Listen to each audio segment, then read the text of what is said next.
C'est une révélation pour les scientifiques et un pas de géant pour l'astronomie. Dans la galaxie la Voie lactée, où se situe notre système solaire, les astrophysiciens découvrent également des exoplanètes, c'est-à-dire des planètes orbitant autour d'une étoile autre que le Soleil. Leur similitude avec notre planète Terre les rendrait susceptibles d'être habitables. La Voie lactée compte 100 milliards d'étoiles et l'univers observable au moins 100 milliards de galaxies, elles-mêmes incluant une multitude d'exoplanètes. Ces découvertes ont remis en question l'interrogation sur l'hypothèse de l'existence de formes de vie sur d'autres planètes. Et avec cette hypothèse revient l'interrogation récurrente sur l'existence des ovnis. Sont-ils un produit de l'imaginaire, un mythe ou une réalité ? Malgré la foison de photos à l'authenticité plus que douteuse que l'on peut trouver sur Internet, le sujet ne peut pas être traité avec dérision. Depuis la nuit des temps, les hommes ont leur regard tourné vers le ciel, interpellés par les diverses manifestations qu'ils peuvent y voir et avec des interprétations des plus diverses, souvent basées sur des croyances en des entités supérieures ou des puissances divines. Ainsi, par exemple, dans la mythologie grecque, les phénomènes naturels tels que le vent, l'orage, la foudre étaient provoqués par les dieux qui se manifestaient ainsi. Grâce à ces recherches et à ces découvertes, l'homme a pu démystifier bon nombre de ces phénomènes et approfondir la connaissance de son environnement. Mais des temps les plus lointains dans le ciel, d'autres visions plus allégoriques sont mentionnées dans les Écritures saintes de quasi toutes les religions et reproduites comme ici avec ces tableaux bibliques. Étaient-ce déjà des manifestations d'extraterrestres ou toujours de la mythologie ?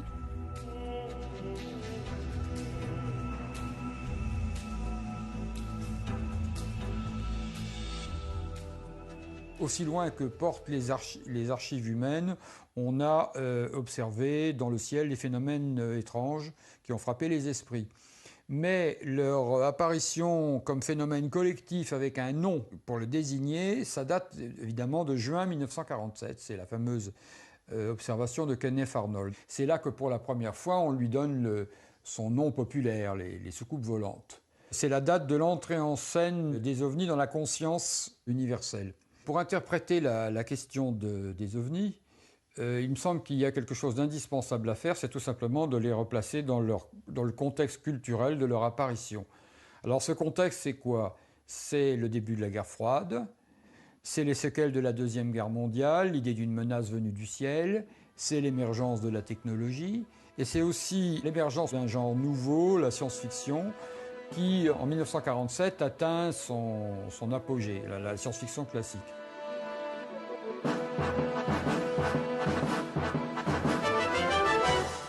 La science-fiction apparut dans la littérature à la fin du XIXe siècle.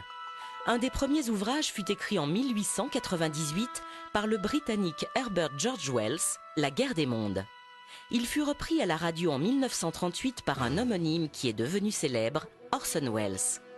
L'émission simulant l'invasion de la planète Terre par des Martiens déclencha aux États-Unis une panique hystérique. Par la suite, cet ouvrage fut aussi adapté au cinéma. Ce thème de littérature et de film se développa rapidement jusqu'à nos jours, très souvent avec succès.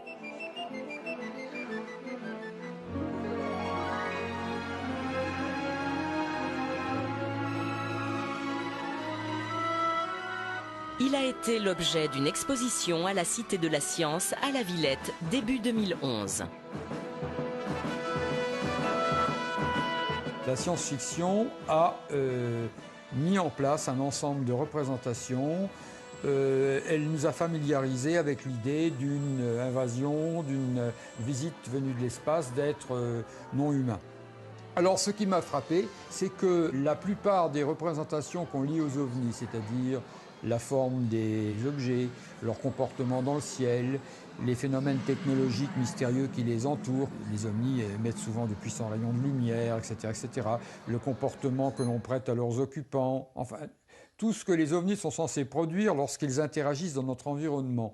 Eh bien, tout cela a été décrit en détail par la science-fiction française et américaine dans les premières décennies du XXe siècle.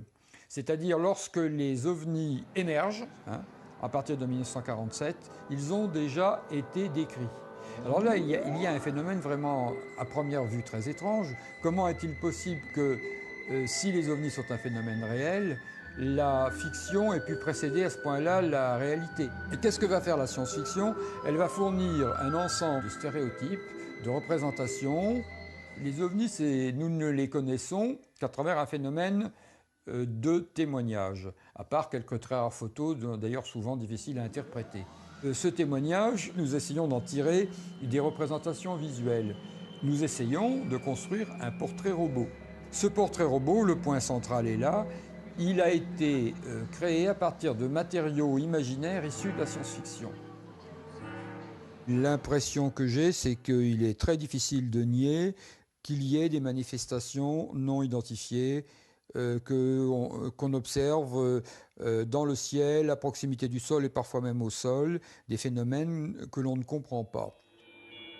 Bien avant le 24 juin 1947 et l'observation de 9 disques par Kenneth Arnold aux commandes de son avion, ce qui déclencha la vague de témoignages sur des visions d'objets volants non identifiés dans le ciel des États-Unis, Los Angeles avait été le théâtre d'une étrange manifestation. Alors que les USA étaient après Pearl Harbor en pleine guerre avec les Japonais, dans la nuit du 25 au 26 février 1942, plusieurs mystérieux objets volants non identifiés survolaient la ville. Pris pour des bombardiers nippons, ils furent pendant plusieurs heures la cible d'un déchaînement de tirs de DCA, et ceci sans résultat. Le lendemain, photo à l'appui, la presse faisait largement l'écho de l'événement en évoquant l'hypothèse d'un ovni.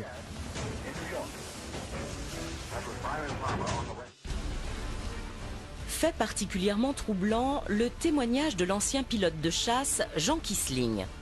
Aujourd'hui très âgé, il aurait tenté durant l'été 1945, au-dessus de la base de Selfridge dans le Michigan où il était affecté, d'intercepter un ovni en le mitraillant. Son témoignage a été recueilli en 2008 par Alain Boudier, président de la commission 3AF PAN, Association aéronautique et astronomique de France, composée de sommités scientifiques entre autres. La commission PAN est chargée de l'observation de phénomènes aérospatiaux qui ne peuvent être rattachés à des aéronefs connus ou expliqués par la physique contemporaine. Parti en mission à bord de son P-47 à 15 000 mètres d'altitude. Il lui a été ordonné de mitrailler les objets et à ce moment-là, il a vu les objets se transformer en soucoupes volantes et s'éloigner à une vitesse absolument phénoménale. Une fois atterri à la base de Selfridge, son colonel lui a dit qu'il avait eu beaucoup de chance parce que ses prédécesseurs n'étaient pas rentrés de leur mission. En 1947, en pleine vague d'observation d'objets insolites dans le ciel des États-Unis dans le désert, près de Roswell, au Nouveau-Mexique, une actualité allait et continue de défrayer les chroniques. Le 8 juillet, la base des bombardiers atomiques de Roswell, l'unique au monde, révèle qu'ils ont trouvé une de ces soucoupes volantes écrasée dans le désert, dans les environs. Et cette nouvelle fait le tour du monde très très vite. Mais le soir même, il y a un démenti au quartier général au Texas, le général Ramey, qui montre à la presse des débris de ballons météo et de cibles radars écrasés, qui leur dit, voilà, les aviateurs de Roswell se sont trompés, c'est pas une soucoupe volante qu'ils ont trouvée, c'est ça, c'est des débris de ballons météo. Et l'affaire est enterrée pour 30 ans. Jamais un officier de renseignement, l'officier de renseignement, imaginez, de la seule base atomique au monde qui ne serait pas capable de reconnaître un ballon météo crevé et qu'il prendrait pour un disque volant. Non mais c'est absurde. Au début des années 90, il y a des enquêtes très sérieuses qui ont été faites. Il y a même le député du Nouveau-Mexique, Stephen Schiff, qui a réclamé une enquête au Congrès parce qu'il n'arrivait pas à avoir des réponses convenables de la part du Pentagone. Cette enquête a eu lieu. Ils ont conclu en 1995 qu'on avait détruit une grande partie des archives de Roswell sans aucune explication. Et ils ont dit l'enquête sur ce qui s'est écrasé à Roswell continue. Ça, c'est la commission d'enquête du Congrès américain. C'est officiel, si on veut, quand même. Mais le Pentagone a réagi en disant non, non, non, non. Oui, c'est vrai qu'on avait menti, c'était pas un ballon météo, mais c'était un énorme assemblage de ballons, le ballon Mogul. C'était très impressionnant. Et voilà, c'est ça qu'ils ont pris pour une soucoupe volante. Alors, ils ont écrit un livre de 1000 pages, incroyable, pour expliquer ça. Et en réalité, ils n'expliquent rien du tout. Il n'y a aucune preuve solide de ce qu'ils avancent. Ce livre tente principalement de justifier pourquoi avait été évoqué le crash de simples ballons météo au lieu des fameux ballons Mogul.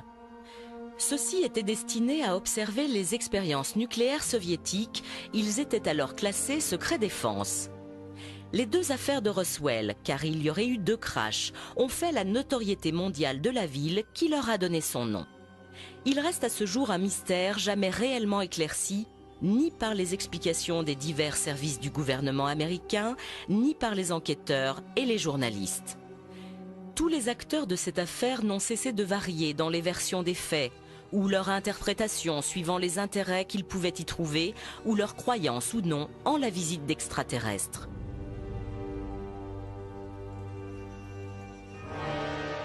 L'affaire s'est encore compliquée en rebondissant en 1993 avec la diffusion de photos et d'un film sur l'autopsie du cadavre d'un des 4 aliens supposés avoir été découverts dans les débris de l'un des crashs. À ce jour, à peu près tout le monde s'accorde à dire que ce fut une supercherie. C'est sur l'instigateur et sa motivation que les avis divergent encore. Les plus fervents défenseurs de l'hypothèse de visite d'extraterrestres et pour eux d'une désinformation sur le sujet se basent entre autres sur des documents déclassifiés de l'US Navy. Ces derniers décrivent précisément de très nombreuses observations de disques ou autres objets volants non identifiés aux États-Unis ou ailleurs dans le monde. La matérialité de ce phénomène n'est pas démontrée. Or, il existe des documents qui la démontrent. Et ça, c'est très important. Ces documents sont connus, ces documents sont déclassifiés. Il y en avait, pour vous donner un exemple, 85 000 en 1985. 85 000 pages dactylographiées qui parlent toutes du même sujet, qui représentent des documents militaires et qui toutes vont dans le même sens. Il y a effectivement des incursions qui, dans les années 65, se font de plus en plus précises au-dessus des bases atomiques américaines. Il y a des déprogrammations d'ogives prêtes à être lancées sur les Russes, etc., etc. Ce rapport décrit des survols de la Scandinavie qui sont intervenus alors que la flotte américaine qui revenait de Bikini, donc de l'opération Crossroads, où de nombreuses bombes atomiques avaient été tirées, la flotte entrait dans les eaux territoriales scandinaves. Il est plus que probable qu'on avait affaire à des engins qui n'étaient pas de ce monde, en tout cas pas de technologie humaine, qui recherchaient la source des bombes atomiques. Le rapport fait allusion à des missiles qui sont vus à relativement basse altitude, mais certains à très basse altitude, au-dessus de la Scandinavie. Ils ressemblent d'assez loin à des fusées V1. Ces missiles ont des caractéristiques très différentes. Ils émettent une flamme toutes les 3 secondes, ce qui n'était pas du tout le type de propulsion d'un V1. Il leur arrive de s'autodétruire, apparemment, quand leur mission est terminée. Mais il y a d'autres objets qui sont observés et qui sont précisés dans le rapport. Et parmi ces objets, il y a des grands cigares qui apparemment se tiennent en l'air sans propulsion visible, etc. Et au moins un engin dont la vitesse était mesurée à 2800 km/h en 1946. Si le phénomène du mystère des ovnis a débuté aux États-Unis, il s'est rapidement propagé sur toute la planète. Les témoignages abondent et quelques rares photos présumées authentiques ont fait l'objet en 2008 d'articles dans le journal anglais Daily Telegraph.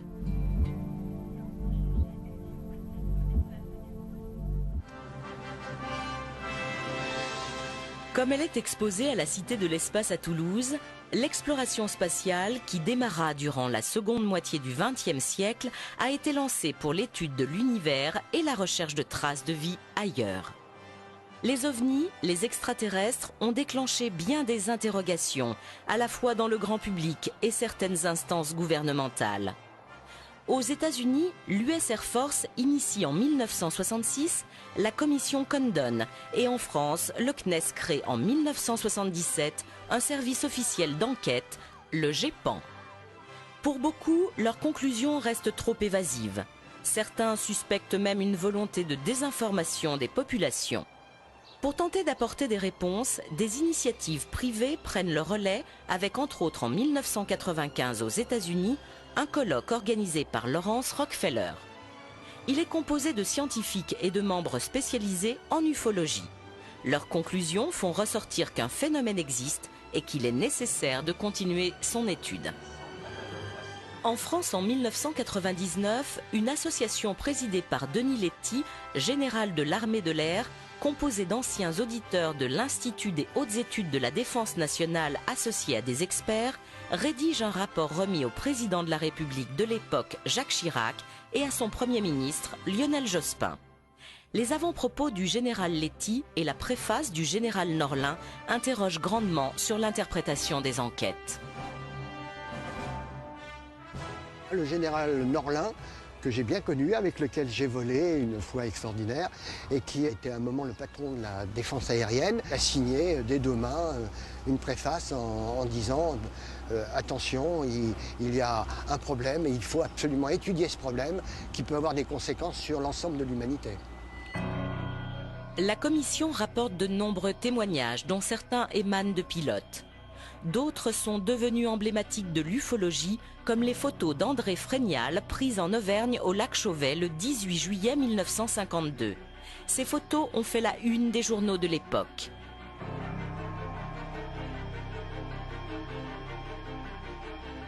L'évocation de la rencontre du troisième type de Valençol laisse perplexe. Le témoin, Maurice Masse, raconte qu'au petit matin du 1er juillet 1965, alors qu'il travaillait dans un champ de lavande, il entendit un puissant sifflement. Cherchant à en découvrir l'origine, en contournant un mur de pierre, il entrevoit un engin en forme de ballon de rugby, de la grosseur d'une voiture et de couleur neutre mate. Il distingue aussi deux petits hommes accroupis qui se relèvent à son approche avant que l'un d'eux le paralyse en lui braquant une sorte de tube.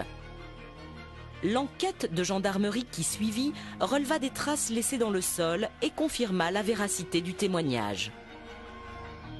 Les rencontres du troisième type sont des faits rarissimes et lorsqu'elles sont étayées par des indices matériels, elles laissent particulièrement dubitatifs. Le rapport Cometa, confidentiel à l'origine, fut repris par un hebdomadaire national qui en tira un numéro spécial. Les informations données déclenchèrent une prise de conscience collective sur le phénomène. D'autres témoignages contribuèrent à l'alimenter. Les personnels navigants sont les témoins les mieux placés et les plus crédibles pour faire des observations détaillées et précises. Le colonel Jack Crean, aujourd'hui à la retraite, débuta sa carrière comme pilote de chasse.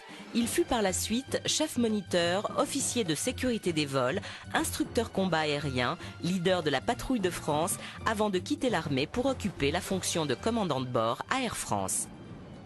En septembre 1975, durant une mission d'entraînement sur Mirage 3, il fut témoin avec son coéquipier d'une étrange rencontre. J'ai vu passer devant moi, on m'a estimé 7 ou 8 km, ce qui ressemblait d'abord à un avion de ligne, un fuselage d'avion de ligne. Bien déclaré. Et là, j'appelle le contrôle en disant, dis donc, ça va pas là, on va se faire engueuler. Hein, s'il y a un avion civil qui passe au milieu de nos exercices, c'est pas dans les règles. Et le contrôleur me dit, j'ai pas de contact radar là-dessus. Je dis, moi, écoute, je vois quelque chose de gros et qui passe devant nous. Et mon équipier qui était en train de rassembler, je lui demande de confirmer, il me dit, oui, je vois bien, un avion là en face de nous. Et le contrôleur confirme qu'il n'a pas de contact radar. Cette chose-là passe devant nous. Et comme le contrôleur me confirme qu'il ne voyait pas, on rentre dans une mission de police du ciel, en fait, comme on a à l'époque, c'est la guerre froide. Donc on met la post-combustion, et on essaye de rassembler sur cet objet volant. Et alors, on s'est approché assez près. La nuit, c'est très difficile. Hein, quand on n'a pas une référence, c'est très difficile d'avoir une distance et une grosseur. Bon, ça me paraissait... C'était une forme, en fait, un peu comme un ballon de rugby. Et au moment où on approche assez près, hop, ça disparaît en une microseconde. J'ai une accélération qui nous laisse vraiment sécher. Je redemande au contrôleur radar s'il a toujours eu aucun contact. Il me dit non, rien, de rien. Bon, Alors, on reprend donc notre entraînement. Deuxième présentation. Là, je suis chasseur. Et au moment où j'arrive à 7-8 km de la fin de mon rassemblement, paf, ça réapparaît de nulle part. Comme on aurait pu dire un autre avion de chasse ou un autre avion, enfin plutôt un autre avion qui observait, bon, c'est la troisième dimension ce qu'on faisait. Je rappelle le contrôleur, il me dit non, moi j'ai toujours pas de contact radar. Là, ma collègue rassemble, on met la post-combustion et on y va pour rassembler sur cet objet volant.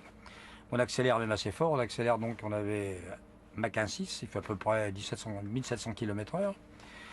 Et au moment où peut-être ces choses-là nous sentent menaçants, pareil, ça disparaît en une fraction de seconde, une accélération époustouflante.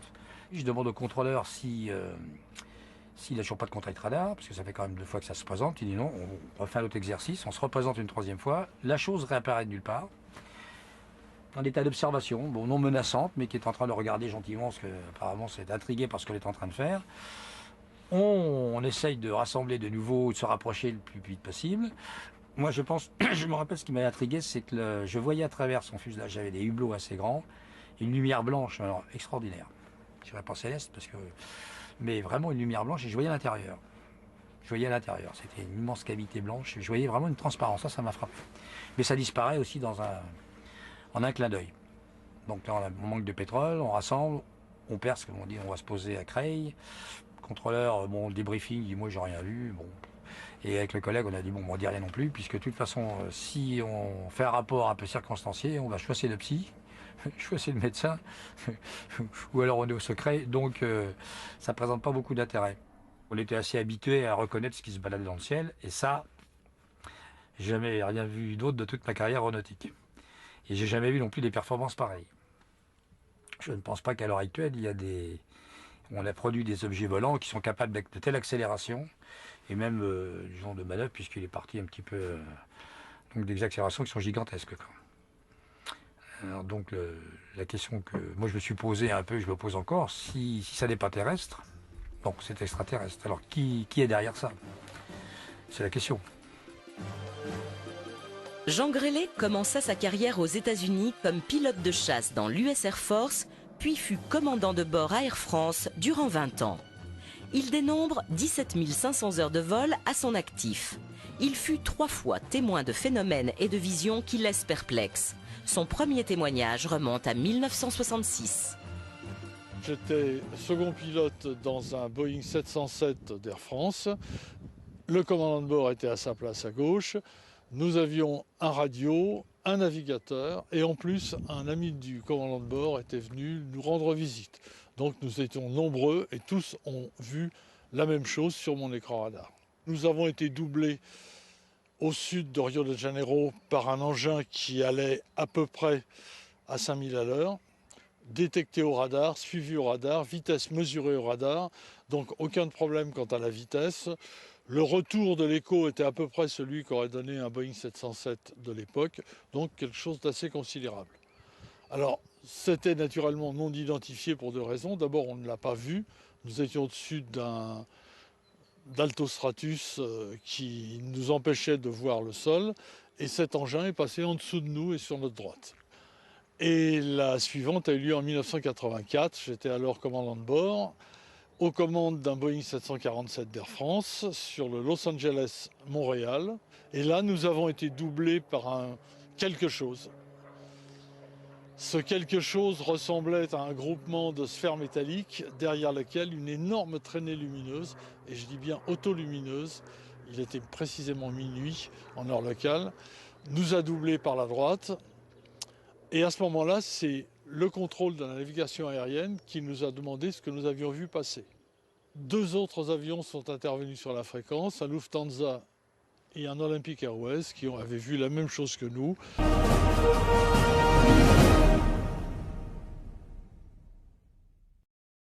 Mais qui était un petit peu plus loin de la trajectoire de cet engin. Alors en gros, cet engin avait une trajectoire parfaitement horizontale, très légèrement, comme altitude, très légèrement supérieure à la nôtre, et il a disparu finalement à l'horizon.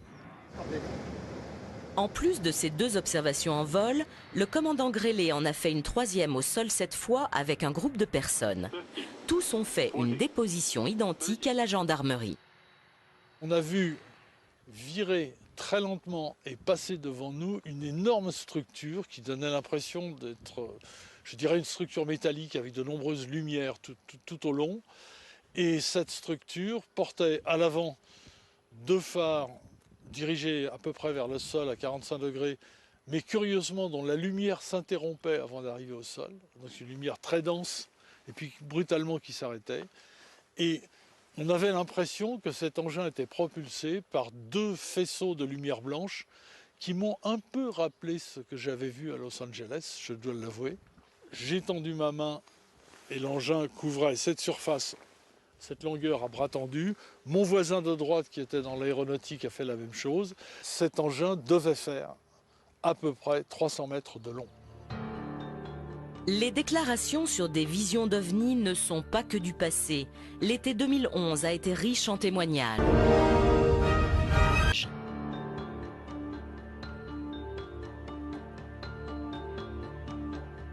Le 20 août, à 20h15 à Chamalières, dans le Puy-de-Dôme, Joël Gerbe aurait aperçu un objet volant insolite.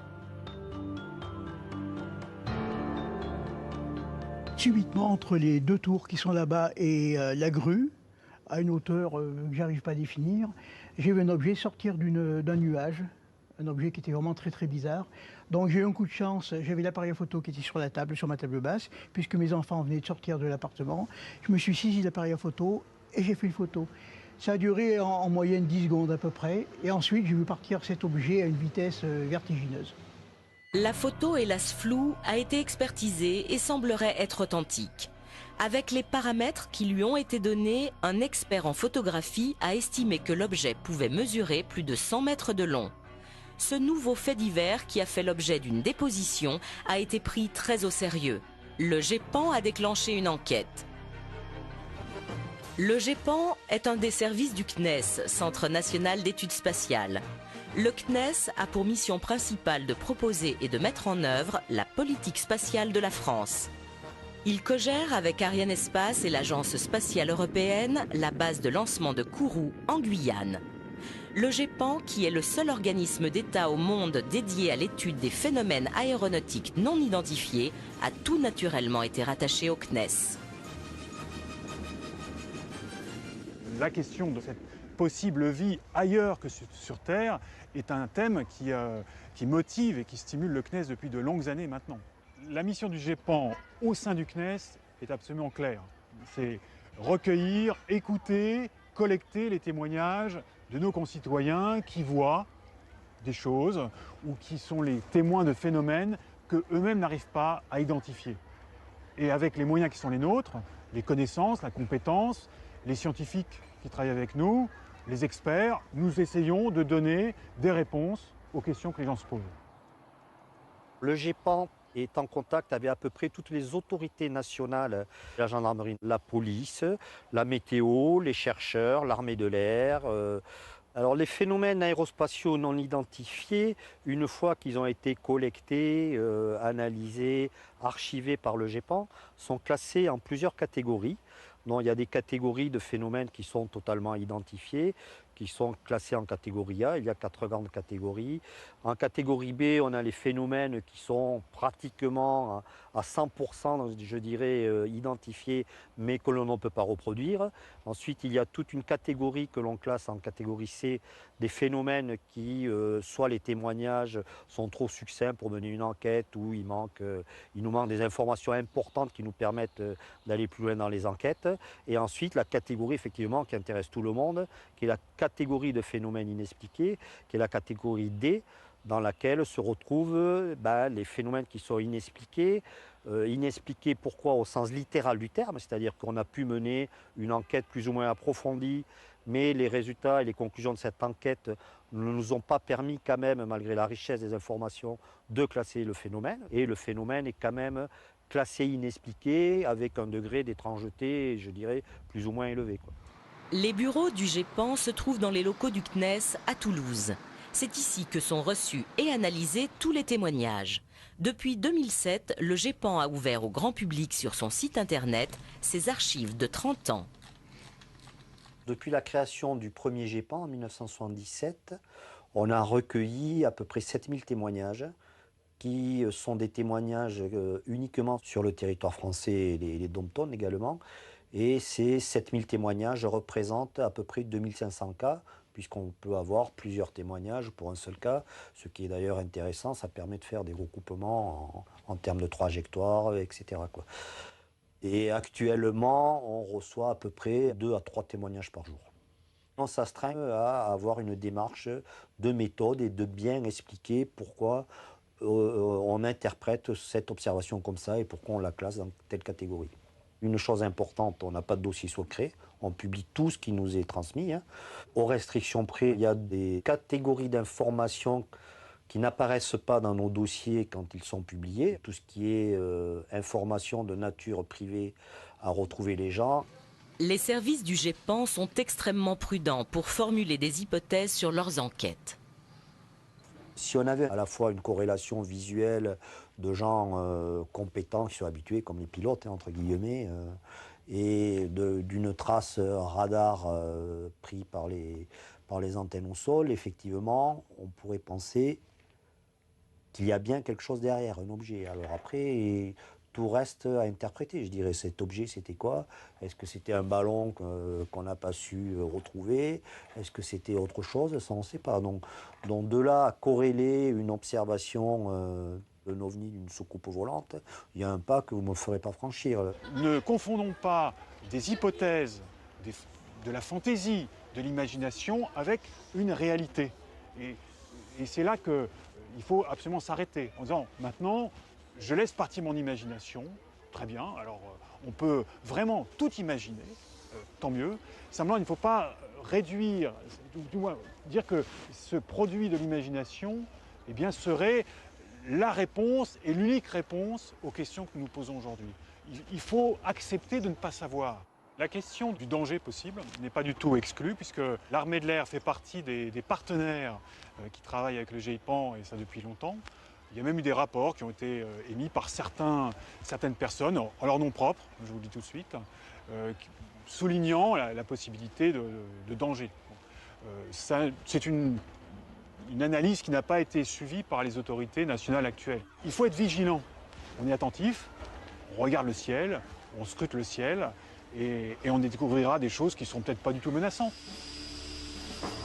Pour la vigilance et donc la détection d'éventuelles intrusions d'objets volants non identifiés dans l'espace aérien français, les autorités et le CNES ont entre autres à leur disposition la défense aérienne nationale avec ses infrastructures. Au Mont-Verdun, à proximité de Lyon, la base 942 est le centre de détection et de contrôle. Elle supervise et conduit toutes les activités aériennes se déroulant dans l'espace aérien national. Pour cela, elle dispose de tout un système de maillage de radars civils et militaires dispersés sur l'ensemble du territoire.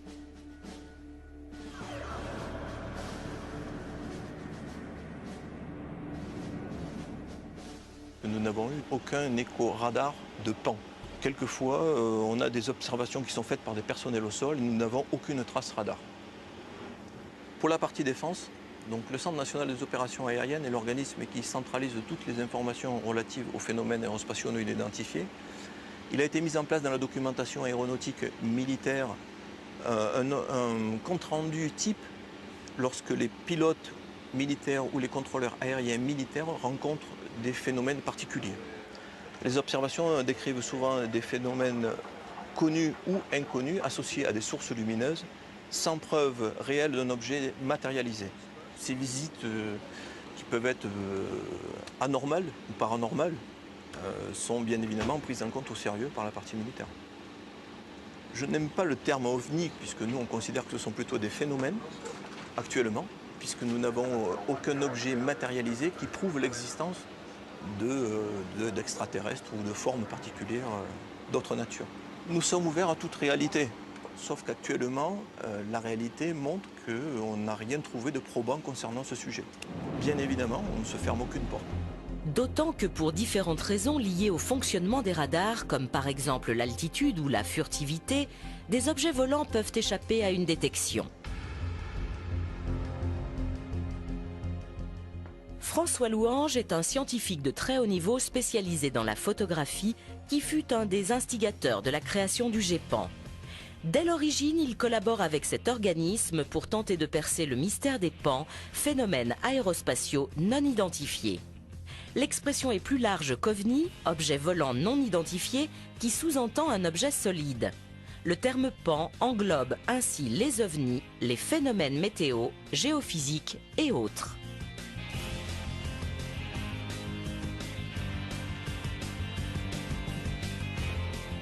J'ai très vite pensé qu'il y avait certainement matière derrière cette question des ovnis à faire un travail, disons, scientifique, de recherche rationnelle pour essayer de comprendre ou de caractériser ces choses qu'on rapportait et qui n'avaient pas d'explication a priori. Je me suis spécialisé depuis plusieurs dizaines d'années sur l'analyse des clichés présumés d'ovnis, photos, vidéos, etc. Les gens ont toujours pensé, mais une vraie photo, c'est une preuve absolue.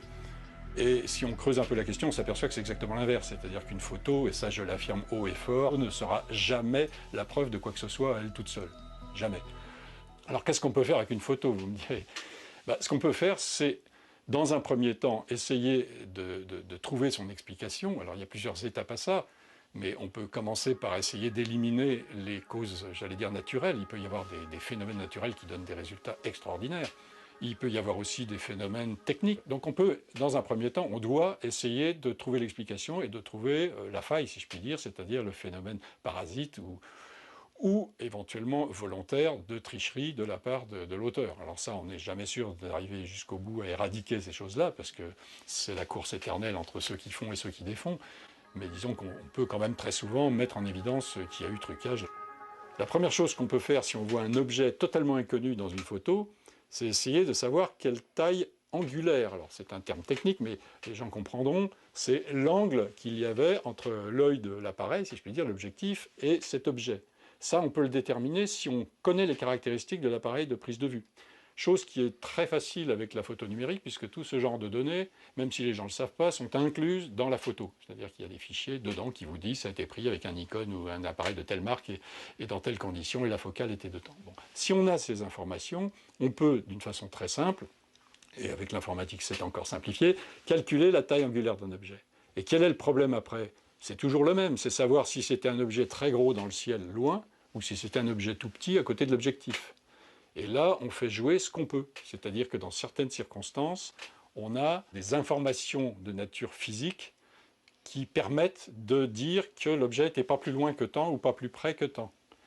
Alors là, je ne vais pas rentrer dans les détails, mais ça joue sur les conditions de diffusion atmosphérique, sur le fait que l'objet était sombre ou était lumineux, sur un certain nombre de choses. Nous sommes là devant un cas photographique qui a été montré à maintes reprises, y compris par moi-même, qui est un exemple de photos à la fois d'une catégorie pas très intéressante, c'est-à-dire des photos dans lesquelles il n'y a rien d'autre comme source d'information, parce que c'est le cas, et qui est malgré tout, dans ce cas-là, intéressante à cause de la richesse de l'information. Ce n'est pas une petite tache blanche, ce n'est pas un petit point noir.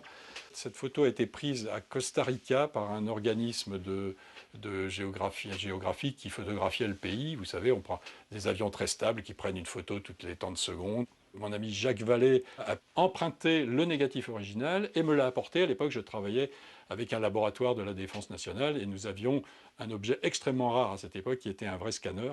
Les scanners n'existaient pas dans le public du tout. Il devait y en avoir 2 ou 3 par pays. Et on a pu scanner cette image et en faire des fichiers informatiques sur lesquels à la fois les Américains et quelques Européens et moi-même avons essayé de creuser la question. C'est un cas d'objet non identifié, si vous voulez. Bon, maintenant, pour vous dire que c'est une soucoupe avec des personnages dedans. Si on regarde les caractéristiques décrites ou enregistrées de certains de ces phénomènes de la catégorie OVNI, et notamment les phénomènes dans la catégorie aéronautique, on trouve des caractéristiques qui ne sont pas explicables par la technologie actuelle. Bon, ça, on dit ça depuis longtemps, depuis qu'on voit des ovnis, mais c'est sûr. Voir des objets, si objets il y a qui ont des accélérations telles que celles qu'on mesure ou qu'on croit mesurer, c'est des disparitions, des angles droits, des choses comme ça défie la physique. Donc si ce sont bel et bien des objets, on ne sait pas expliquer ce qui se passe. Le problème OVNI est un problème sérieux, c'est pas le problème numéro 1 de l'humanité bien évidemment, mais c'est un problème très sérieux À partir du moment où le public s'y intéresse, se pose des questions, à partir du moment où des organismes officiels se posent des questions, l'État se doit, encore une fois, même si le sujet était vide, ce qui n'est pas le cas, se doit de mettre le minimum au service du public pour donner des réponses. Dans le grand public, de nombreuses personnes s'intéressent aux hypothétiques visites venues d'ailleurs. Certains en doutent, d'autres y croient fermement. Les plus passionnés se regroupent dans des associations ufologiques pour tenter d'appréhender au mieux le mystère, mener des investigations dont elles communiquent souvent les résultats au GEPAN ou à des magazines spécialisés. Joël Ménard, directeur de l'un des plus anciens de ces magazines, est captivé par le phénomène. Il recueille des témoignages et déclenche souvent des enquêtes. Les ovnis, c'est pas une blague, c'est pas des hallucinations, c'est pas des erreurs de perception ou de façon très marginale. Il y a vraiment quelque chose, il y a un truc formidable. Ce truc-là, il nous dépasse. Si vous voulez faire un catalogue exhaustif de tout ce qui s'est passé depuis, par exemple, depuis la fin de la Seconde Guerre mondiale, vous allez être obligé d'injecter plusieurs dizaines de milliers de cas. Il y a effectivement des éléments dans les témoignages qui suggèrent une réalité matérielle. Quand vous avez par exemple des traces au sol, des trous dans le sol, ou de l'herbe brûlée d'une façon plutôt inexplicable, ou quand vous avez des traces sur les pellicules photos, ça indique un phénomène matériel. Nous avons recueilli des données dans 5602 cas. C'est beaucoup quand même, 5602 cas. Répartis à travers le monde, dont à peu près la moitié en France. Sur ce graphique, vous avez en jaune une courbe qui exprime la variation du pourcentage d'observations diurnes au cours de la période 1947-1994. Ce phénomène qui se manifestait majoritairement le jour à la fin des années 40, au cours des 15 ou 20 dernières années, il est devenu très majoritairement nocturne. Évidemment, on ne sait pas pourquoi, on sait juste que c'est comme ça. Le 25 juin 2011 se déroulait la Nuit des ovnis ou Opération Suricat. Sceptiques, curieux, ufologues passionnés de France, d'Europe, voire du monde, ont ensemble observé le ciel le temps d'une soirée dans l'espoir d'y apercevoir des visions insolites et d'échanger leurs informations. En Auvergne, l'opération se déroulait à Plauzat, dans le Puy-de-Dôme. On doit être environ 600 cette nuit. Toutes nos infos vont converger vers un centre d'appel et on aura tous en retour ce qui va se passer dans le ciel européen, enfin dans une partie du ciel européen ce soir, cette nuit. Tout ce qui va être relevé va être analysé. Il y a 2-3 mois de traitement où on va comparer avec le trafic aérien, le trafic satellite, tout ce qui pourrait être susceptible de méprise pour avoir un résumé intéressant de ce qui peut se passer, quoi. Voilà. Nos avions sont surveillés, nos aéroports sont surveillés et nos sites nucléaires sont surveillés. Alors, pour quelles raisons ils seraient surveillés? Moi, je pense qu'on est dans une phase où, sans le savoir, nous, terriens, on est peut-être à la veille de trouver un moyen d'aller beaucoup plus vite dans l'espace. Et quand nous aurons trouvé ce moyen rapide, nous allons peut-être poser des problèmes. Parce que nous sommes assez nuisibles, en fait. Hein. On voit bien, même entre nous, nous sommes très nuisibles. J'essaierai de voir ça avec les documents que j'ai pour voir ce que ça pourrait être. Tiens, carnet CVS. Point rouge et blanc, vitesse constante, allant de l'est vers l'ouest, vient hausser son altitude subitement. Continue son ascension, vient de disparaître de mon champ de vision, dans le 37. Il y a beaucoup de petits incidents, de petits événements, comme il y aura ce soir, qui sont intéressants, mais qui n'apportent pas assez d'informations. Et on est en quête, nous, de vraies infos, quoi. Notamment quand il arrive en cas d'atterrissage ou en cas de rencontres rapprochées, etc. On a un ensemble d'informations plus intéressantes. Ça regarde. Ah oui. Regarde là. Ça fait voir. Ah oui, c'est un objet lumineux qui est en train de passer, regarde. C'est éteint là, non? C'est peut-être une rentrée atmosphérique, mais là, non, je dirais pas une rentrée atmosphérique. Ça avait un peu une trajectoire un peu désordonnée, alors c'était un peu bizarre. Depuis 1954 et la vague d'OVNI qui aurait déferlé sur la France, le phénomène défraya épisodiquement les chroniques des médias. Bien que moins important en nombre que durant cette fameuse année, les témoignages continuèrent et continuent d'affluer, attisant la curiosité de journalistes dont certains se sont particulièrement investis dans le sujet. Sur les ovnis, on sait qu'il y a une énigme, on sait qu'il y a maintenant des cas qui restent absolument insolubles, qui laissent penser qu'il y a une composante physique, qu'il y a une composante technologique qui n'appartient peut-être pas à la Terre, qui fait qu'on est tenté d'avoir des hypothèses qui nous mènent vers les solutions extraterrestres. À partir du moment où on peut imaginer que des véhicules se déplacent dans l'atmosphère terrestre, ils peuvent très bien se déplacer également sous la mer. On peut imaginer une technologie qui permet cet état de choses.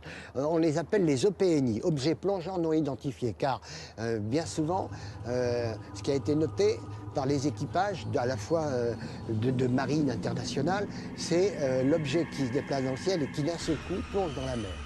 Les ovnis, on sait avec certitude qu'il y a une question qui est posée par cette présence insolite, qui est une présence indéfinissable, mais techniquement qui est quelque chose sur lequel il faut compter et sur lequel il faut réfléchir. Ça devient urgent. Pour l'évitement qu'auraient d'éventuels visiteurs à notre égard, des scientifiques évoquent un respect et une précaution. Les extraterrestres voudraient éviter un choc brutal et dévastateur entre deux civilisations de niveaux très différents. Quant à la diversité des formes des ovnis, certains l'expliquent en évoquant l'éventualité de plusieurs origines stellaires des aliens. Moi, je suis persuadé qu'on est évidemment toujours observé par une ou plusieurs civilisations extraterrestres parce que je suis intimement persuadé que nous ne sommes pas seuls dans l'univers et que la vie extraterrestre foisonne. Il y a probablement des milliards de mondes habités dans l'univers. Et comme notre civilisation technologique, elle a démarré au début du XXe siècle, donc on a en gros un siècle de progrès technologique un peu significatif. Et notre planète a 4,5 milliards d'années. L'univers a 13,7 milliards d'années. Donc on peut imaginer des civilisations qui sont nées des milliards d'années avant la nôtre. De quoi serait capable une civilisation qui n'aurait que 5000 ans d'avance par rapport à la nôtre? On ne peut pas venir depuis ces étoiles jusque chez nous dans un laps de temps raisonnable, en quelques jours ou en quelques semaines, puisque selon les lois de la relativité, on ne peut pas dépasser la vitesse de la lumière, 300 000 km par seconde, c'est-à-dire en gros la distance de la Terre à la Lune en une seconde, et malgré cette vitesse faramineuse, déjà pour traverser notre galaxie, il faut 100 000 années-lumière. 100 000 années à 300 000 km par seconde.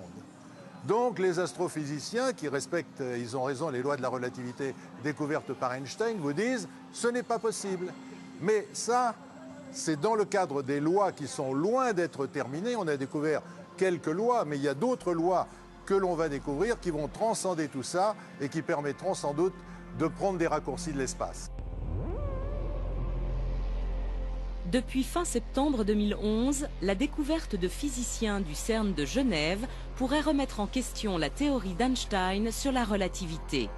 Désormais, si cette découverte était bien confirmée, en reconsidérant la notion du temps telle qu'on la connaît, les voyages interstellaires entreraient dans le domaine du possible.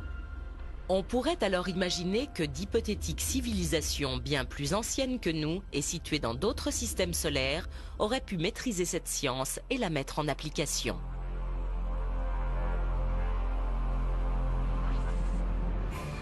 La science progresse souvent par bonds. Elle bute aussi sur des énigmes. À Esdalen, en Norvège, de mystérieuses lumières à l'apparition récurrente ont très souvent été assimilées à des ovnis. Ces faits ayant très largement débordé des frontières ont intrigué la communauté scientifique mondiale qui cherche à élucider le phénomène. Les phénomènes qui sont observés dans la vallée des Esdalen sont des phénomènes lumineux qui ont été observés par de nombreux témoins. Il y a des témoignages historiques, des écrits historiques, et donc on ne peut pas nier la véracité de ces phénomènes lumineux. On est face à des phénomènes inexpliqués et notre objectif scientifique est de les comprendre. Pourquoi les comprendre? Tout simplement parce que ça fait partie de la connaissance de la Terre, de la connaissance du vivant, qu'il faut bien aller au-delà pour pouvoir se propager dans l'avenir. D'autre part, si on parvient à comprendre ces phénomènes lumineux, il est possible qu'on puisse les rapprocher de certains phénomènes, cette fois-ci aérospatiaux non identifiés, les PAN.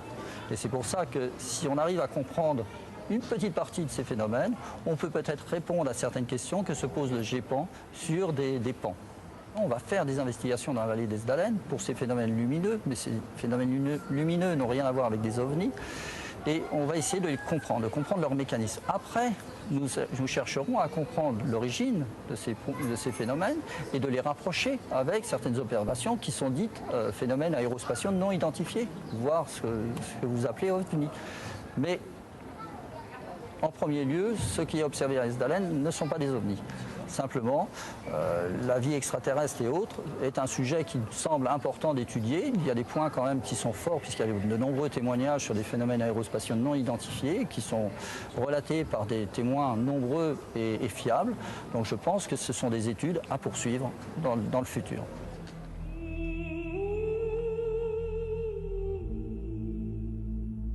En ouvrant les portes du ciel avec tout son inconnu, l'homme découvre un merveilleux qui séduit son imaginaire, où cohabitent science et fiction.